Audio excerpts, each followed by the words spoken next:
Two bright stars in the world of snooker, then. Well, when Jimmy White breaks off, known, of course, as a great starter in all his matches, can he win this first frame? For pot black is one frame only. Terry is well aware that this young man is completely tied up with nerves. When things are going well in the game of snooker, the balls become pills, the pockets buckets. 50.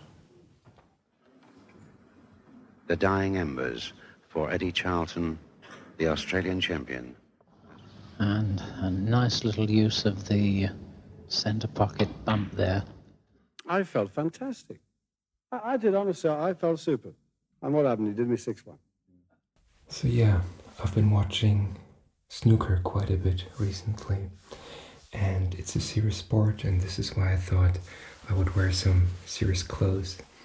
And I personally think it might be the most relaxing sport to watch, at least. And I gotta say, I especially like watching old snooker matches from the 1980s and so on, because it feels like time traveling a bit, like the crowds look so strange. The arena sometimes looks like spaceships. People talk very differently. It's very British, all of it. And even some of the snooker players look kind of interesting, I gotta say. Okay, so I don't want to pretend like I know so much about snooker, but it's definitely different from billiard or pool, whatever it's called where you live. It's been invented by the British, the military, I think in India even. It's different from pool in that the balls don't have numbers, they're a bit smaller too, and the queue is a bit different too. The table might be larger actually. And the balls just have colors, and there are some rules as to which colors you have to put in first, and some colors give you more points, and basically you have two players playing against each other, and the player getting more points wins the frame, and the player winning more frames is the winner of the entire game, basically. And there are more intricacies, of course, but I can explain this in another video. But let's start with the relaxing stuff. So first of all, I think the snooker sounds in and of themselves are quite relaxing for ASMR purposes. The balls, the queue, the walking around. Here are some moments, some sounds I enjoyed.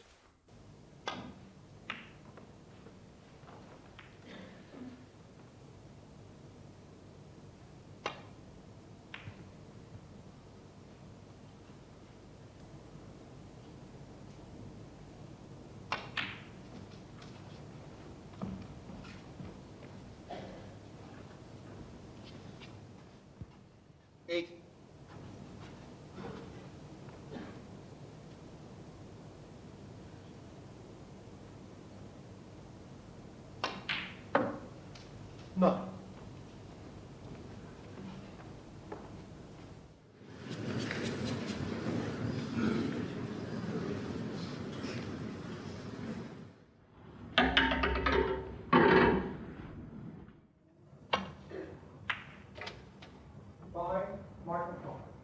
One.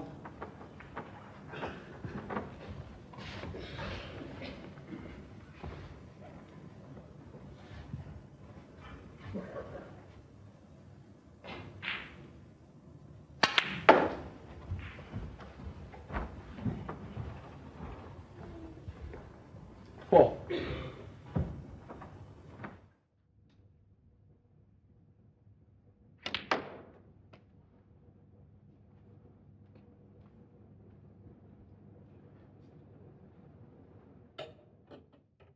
Generally, there's not much interference from the crowd, which I do appreciate. There's no loud screaming or whistling or something. They're very civilized. And I think in general, there's quite a lot of dignity and elegance to the sport, and formality even, which I do appreciate. It's very British, I guess, in a way, nostalgic. You can still feel kind of like the grandeur of the British Empire in this sport. And the referees wear these white gloves, and they say the score, and also the way they put the balls on the table. They kind of look like old British butlers of the royal family. And also the snooker players themselves wear these suits or vests or whatever you want to call them. So it really looks like they take the game seriously. And I also like that you have these young 20-year-olds, but also some 50-year-olds sometimes still competing at a high level, which is kind of nice, I guess. And yeah, I would definitely say it's a gentleman's sport, because apparently you can get disqualified even if you behave too ungentleman-like. And the players are quite nice to each other, not too competitive, and even if they lose, they're not too rowdy-like, which I do appreciate. But here is what I want to focus on specifically, the snooker commentators, because they're very calm and deliberate in what they say. They're not as loud and obnoxious as some, let's say, commentators of soccer from South America. And they have some of the best voices for ASMR as far as I'm concerned. They're almost whispering in some sense. And this is why I chose to make this video. And one commentator stands out specifically, Ted Lowe, Whispering Ted. By the way, all these snooker people have cool nicknames like Wizard or Magician or whatever. So Ted Lowe is also called Whispering Ted, and he has some of the best ASMR voices, I think. He's really almost whispering in many instances, and he's kind of a legend. He commentated for the BBC from the 80s up until 1996 and passed away in 2011, I think. And he has just one of the best voices, and also it's almost poetic the way he talks sometimes and the way he describes the scenery. And I really enjoyed, and this is why I decided to make a compilation of my favorite moments of Ted Lowe. So check out Whispering Ted. Steve Davis won the toss and will break. And joining Willie in the commentary box, who else but Mr. Pot Black himself, Ted Lowe. Yes, thank you, Eamon. The 21st series of Pot Black. It's coming of age and all dressed up in a new party frock. Terry is well aware that this young man is completely tied up with nerves. Anxiously wanting to get back to the table.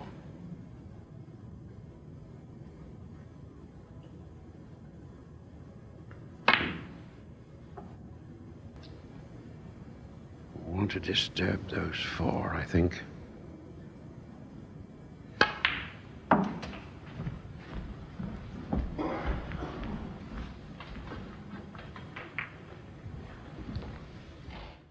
The greatest snooker tournament in the world. The title that all snooker players dream of. And there's the young man who's dreaming to retain it.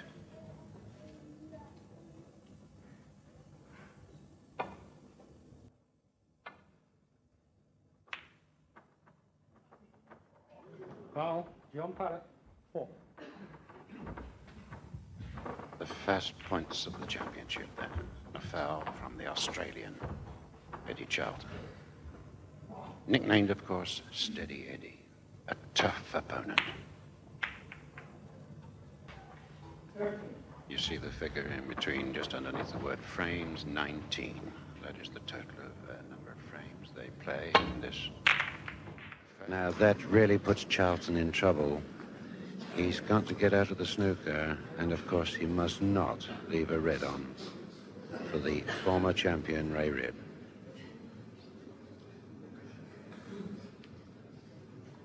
Great shot from Riordan, that.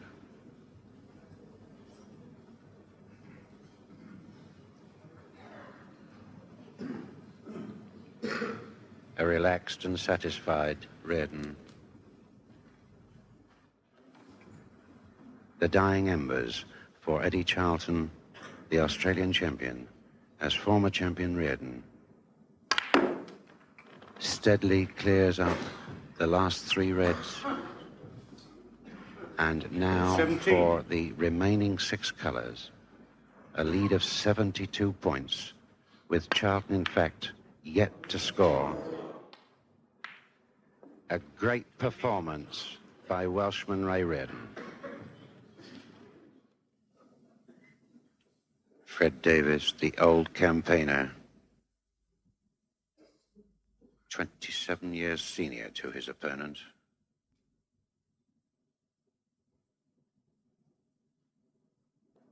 He's just 7 points behind. A trifle unlucky, he wanted to leave that blue into the top pocket. Gone about 2 inches too far. 6 points in front. Davis requires 2 balls. Mons the 3.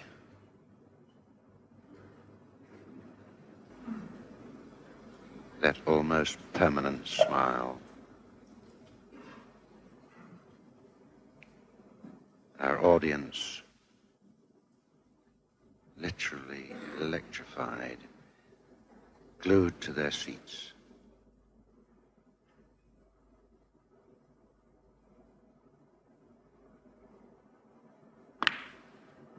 And he's played a double. And Redden sits apparently relaxed, while Perry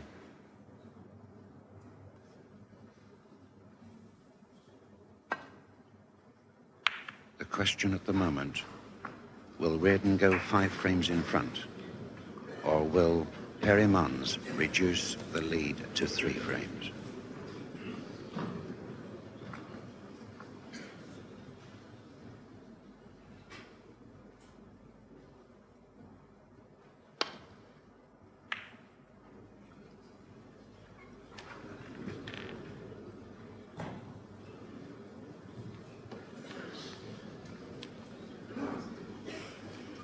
Our capacity audience once again thoroughly enjoying the World Championships here at the Crucible Theatre in Sheffield. Over the past 12 days, we've seen 7 sedentary breaks. The highest, of course, by John Spencer, a break of 138, which at the moment still claims the £500.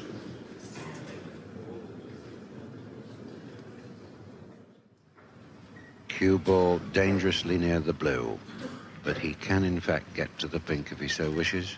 But being a left-hander, he's going for the little fish.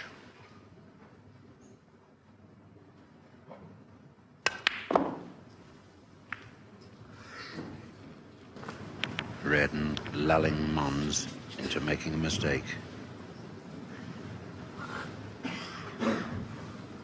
Relaxed, cool, just waiting for the world title.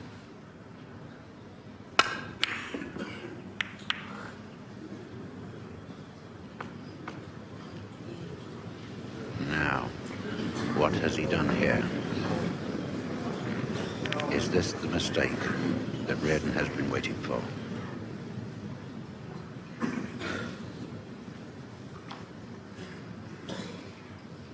Mons has 42 points on the scoreboard.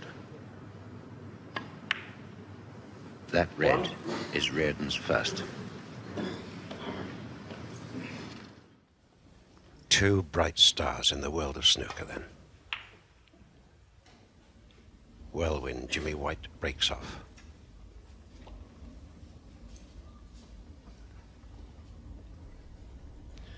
World champion Alex Higgins requires a very big break to feature in Pot Black 83.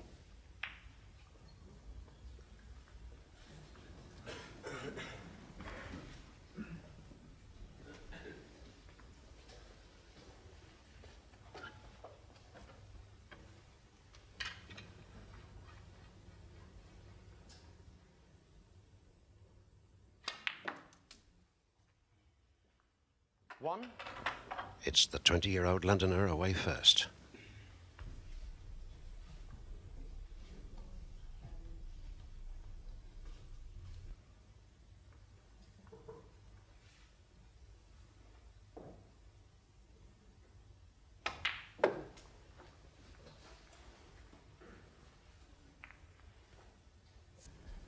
Jimmy has 1 victory so far in Pot Black 83. He was defeated by Australian champion Eddie Charlton and then took victory over the pin-up boy Tony Knowles. So And our audience there, completely glued and spellbound with the play that's going on in this particular match. The blue will put him 1 point in front.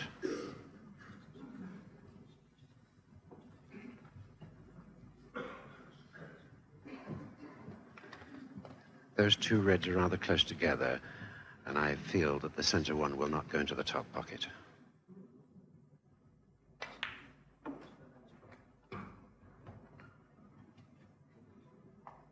Now our camera this time taking you with the Q arm of Charlton as he gets out of that snooker and the mistake is made.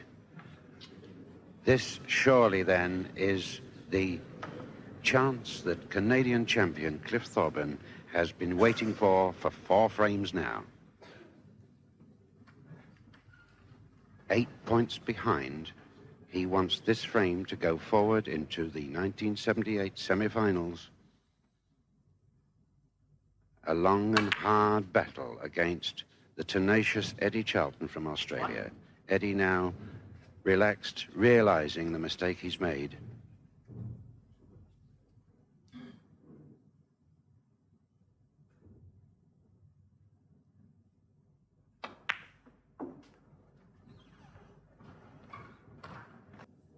A great match then from our two stars from overseas.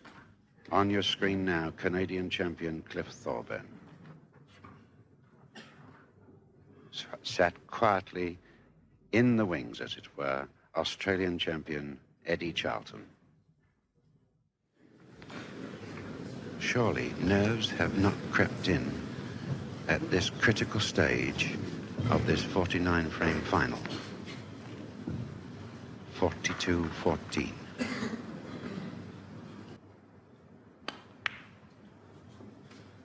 The dying moments now of the Embassy World Professional Snooker Championship for 1978.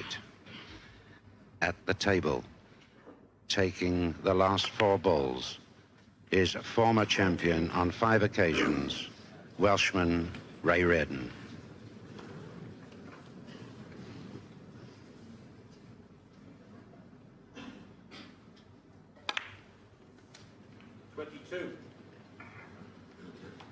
He's now just 2 points behind. Requires both pink and black.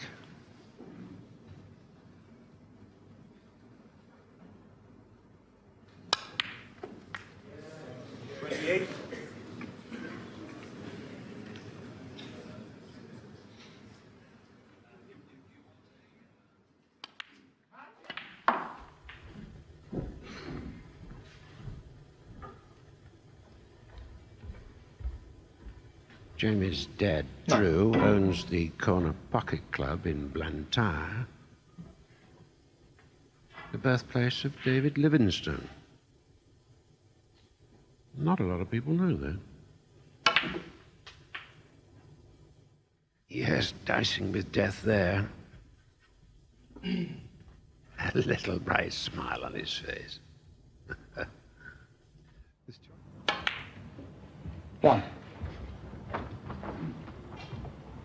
And this, of course, John, exactly what the world champion requires is a nice, easy start to get the confidence going.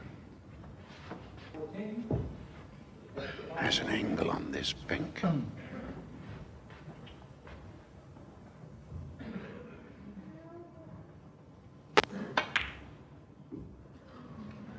John Paddock, 21.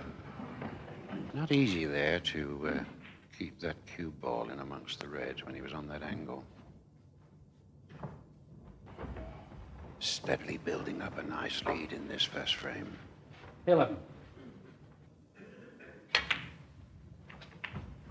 A very confident start then 12. by the defending world champion.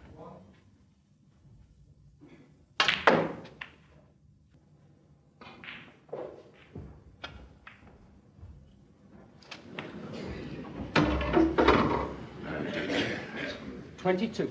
The shot made more difficult, of course, by having to use the rest. John just having a quick look at the scoreboard. There's only 51 points left on the table now, and he's 51 points ahead. this blackman.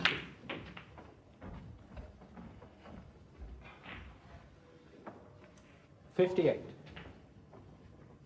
That's the situation, it would appear. The reigning champion has the second frame. 8.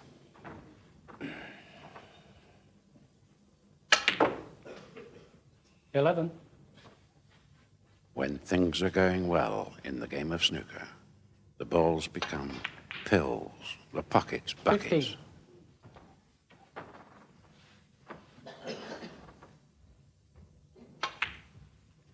20. It looks so easy. 26. Yes, I've often referred to that as the lonely seat. Amazing that the packed audience there have been in since 20 past 10 this morning. Thrilled, of course, with this match. But as you well know, John, the first match here at the Crucible in Sheffield, fairly well known that it's probably the toughest match that any of the stars have to play. John shouts to the audience. A single word. Help. That's the position facing him. He's on a colour. And nominated the yellow.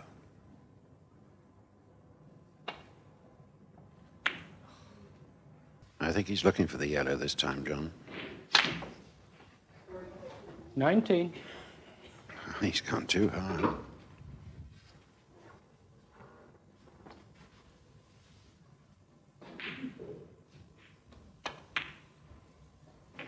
That puts him 36 points ahead. 25.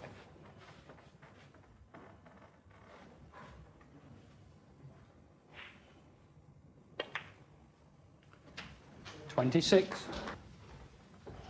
And in the meantime, the simple 16. red left over the top pocket has allowed the world champion to step in. 17. Now 50 points ahead.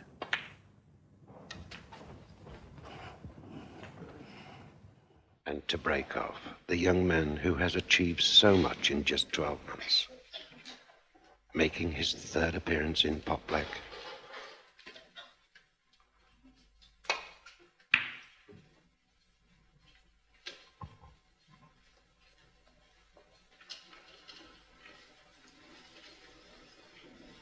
Dennis Taylor, runner-up in Pot Black on 2 occasions. That was way back in 1975 and 76.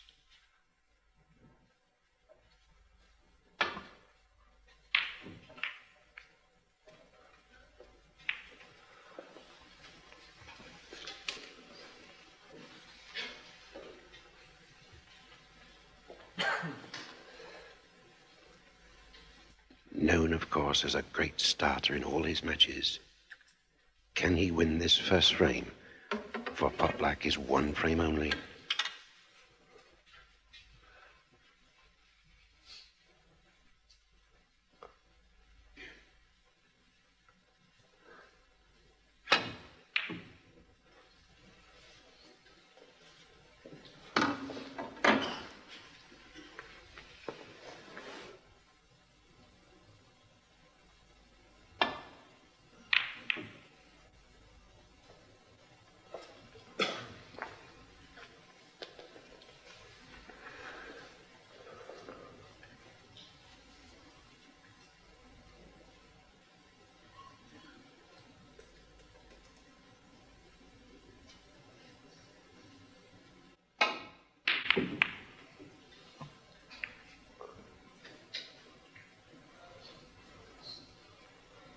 And this time, a red has gone into bulk.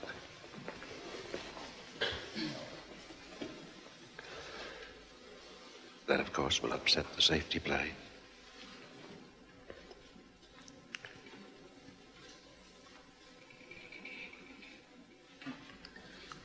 Our camera showing you the one red that's possible, but it's difficult.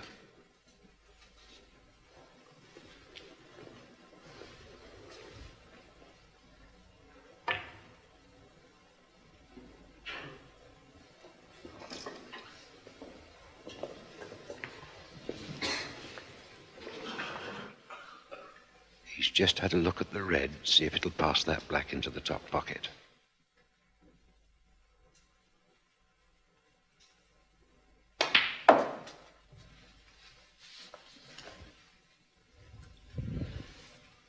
Five.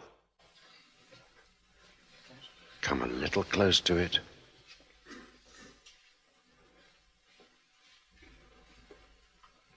Touch that in, and of course he's on the black.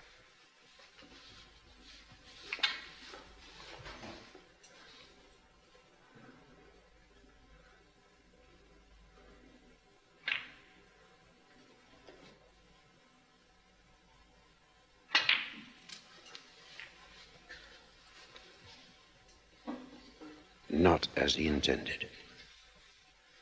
13.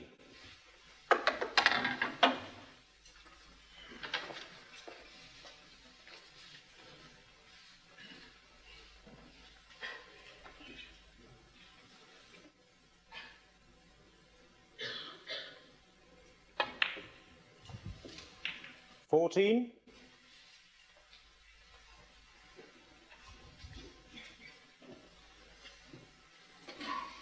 Trying to work out the next red.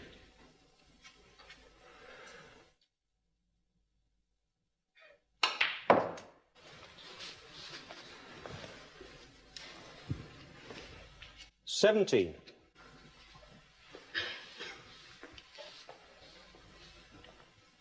Left himself a fine cut on this red.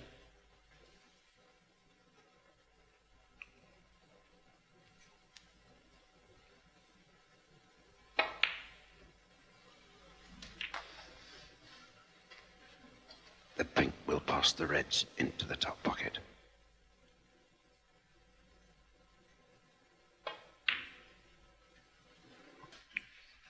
Now I think with this red he'll come back up for the black.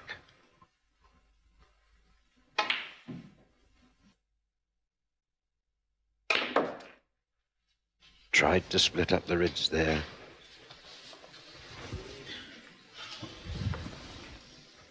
Looking at a possible plant. The two reds in line for the top pocket.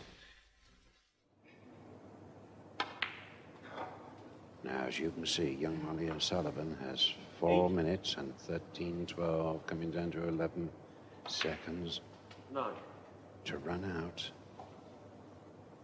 The match itself still has 8 minutes and 20 seconds at the moment to run. And by the way, the two players you've just seen are arguably two of the biggest legends of snooker. The first one is, the ginger one, is Steve Davies, also called the Ginger Magician, I think, and also the Nugget. He was very dominant since the 80s, basically, won so many tournaments. And then there's Ronnie O'Sullivan, very young in this very game, but he still plays. Actually, in 2020, he won the World Cup basically at 44 and has been very, very consistent. And Davies was actually a really good chess player, by the way, and many people say snooker is very much like chess because you have to plan in advance. And by the way, snooker was one of the most popular sports back in the day. And I think one match, 20 million people or so watched on BBC. The one between Steve Davis and this commentator guy with the crazy glasses. In any case, I also want to point out that many other hosts and commentators have amazing voices for ASMR aside from Ted Lowe. Here are some of the voices I really enjoyed.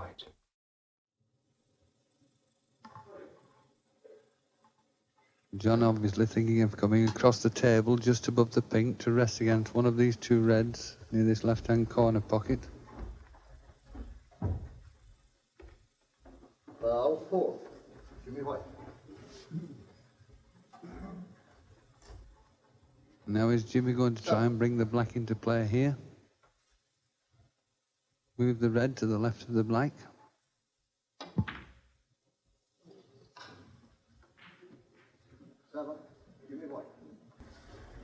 Well, knocking the red beside the black in the previous shot hasn't helped matters.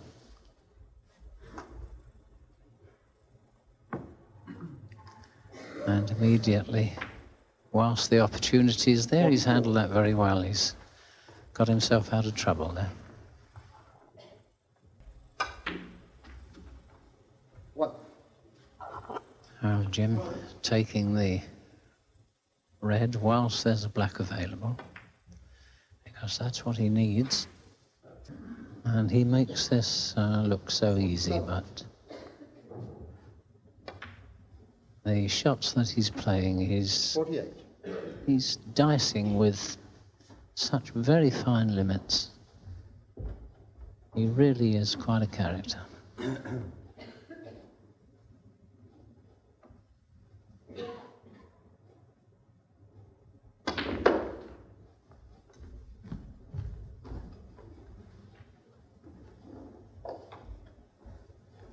$54.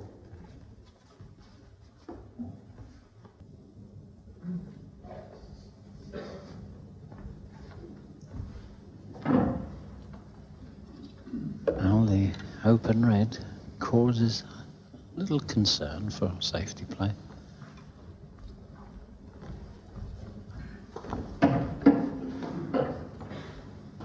And a nice little use of the centre pocket bump there, the knuckle of the pocket to lift him away. 11. 22. And just look at the cue power that Jimmy has. He really overdid that, but with such ease.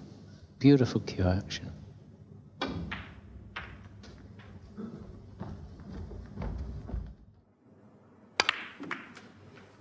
And that little extra care he took on potting the black there did indicate that he was going into the pack. Well, again, he's looking for a possible plant there. He seems to have found one.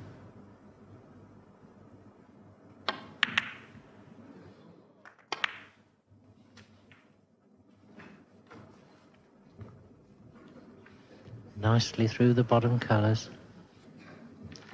Back for the black here.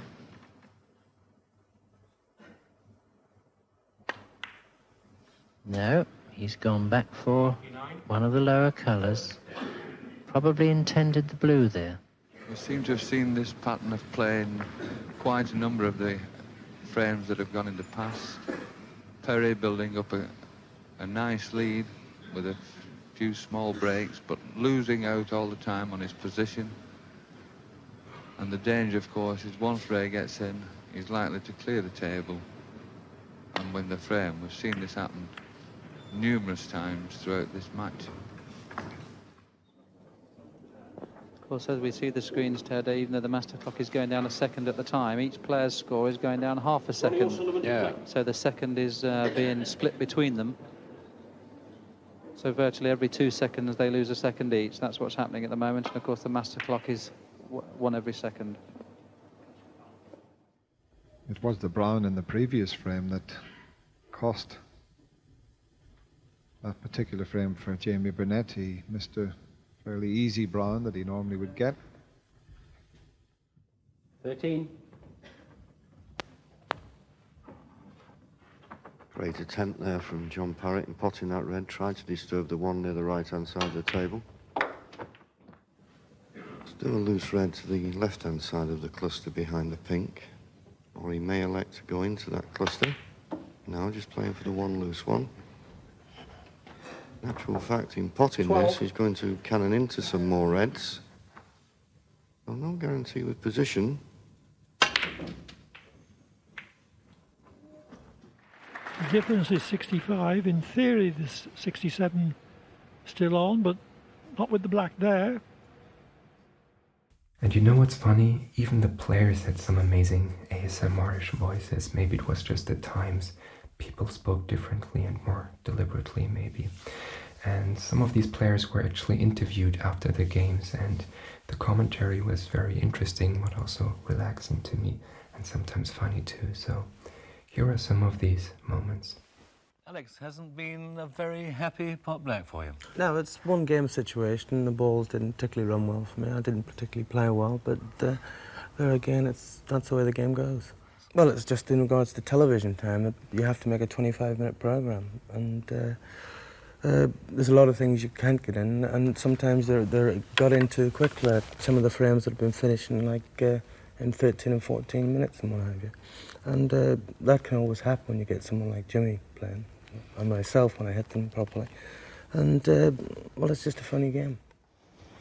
And as the table comes up before us, Jimmy, I'd like to talk with you through this particular magnificent break of yours. 73, I think, wasn't it? Yes, 73, yes.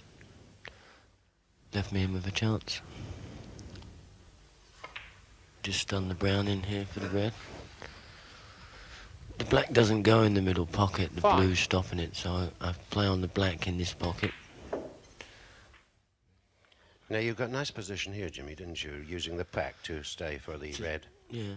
I'm thinking in my mind, to qualify I need a big score, you know? So that's why I'm trying to clear up more or less in my mind. 21. Yeah, I just drop the black in here for the outside red, and it opens the other 3 reds up.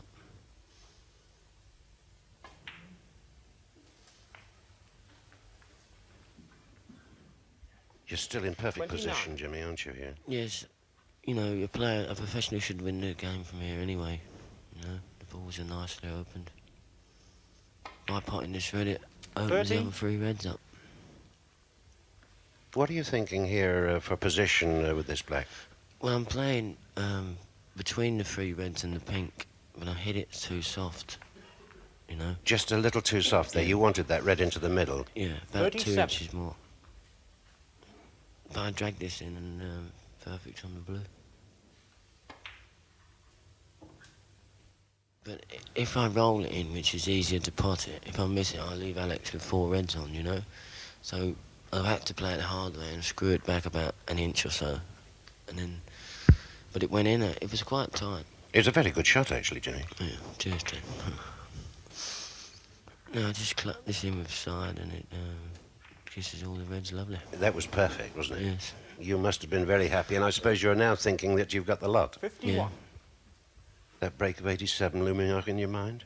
Yeah, well, not really, 52? because I needed about 100 points to qualify, you know. So I've, yeah, I did think of, you know, 100 break here. The balls are nice, aren't they? I just dropped this red 59. in here, missed the other red, and get on the pink. There was one shot I think that's really stood out in my mind, and that was when it was 12-8, Eddie made a 24 break, and then I was on, I think, around 40. And I potted the black into the corner pocket, screwed back into 4 reds, and the cue ball just glanced off the reds, came back onto the side cushion, and that's where I made my most important mistake, was because I thought, oh, well, let's have a go at it. Now, the shot was that I had a half-ball red tight on the cushion, going into 4 reds, and really not knowing where the cue ball was going. And, of course, I missed the pot, and instead of playing him safe, leaving him in a tough position, I just left him 4 or 5 open reds, and to me, that was the whole match, because I made a couple of silly mistakes, and then, of course, when I got to 12-10, I'm thinking, well, where's Willie sitting, you know? And Willie Thornton, yeah. who Charlton had done the same too. That's right. I mean, I felt bad for him, but it was like a little bit worse, of course, when I lost myself. So. Well, I think it's my fault. I pulled a hamstring in practice yesterday, and I was going to take some steroids, but they're on a banned list. So. Well, you really did have to sprint around, not taking it away from you, but you played very well. Welcome to the senior ranks, in TV terms anyway. What did it feel like? Yeah, well, it was great playing on telly, especially against someone like Steve Davis, you know, me idol, really. Honestly, when I came here yesterday morning at 11 o'clock when Eddie thrashed me 6-1, I felt fantastic. I did, honestly, I felt super. I felt fit as a flea. And what happened? He did me 6-1. Couldn't complain against that. He played super snooker. So last night, about 8 double gin and tonics. In bed at 3 o'clock this morning. Tired today. Played marvelous. Alright, that was it. Thank you so much for watching, and I had fun making this and watching snooker, and I plan to continue watching, because even nowadays it's a super entertaining but also relaxing sport, It's just too bad it doesn't run that much anymore. But in any case, maybe if you want I can make another snooker video and maybe explain the rules a bit better. In any case, thank you so much for watching. Goodbye.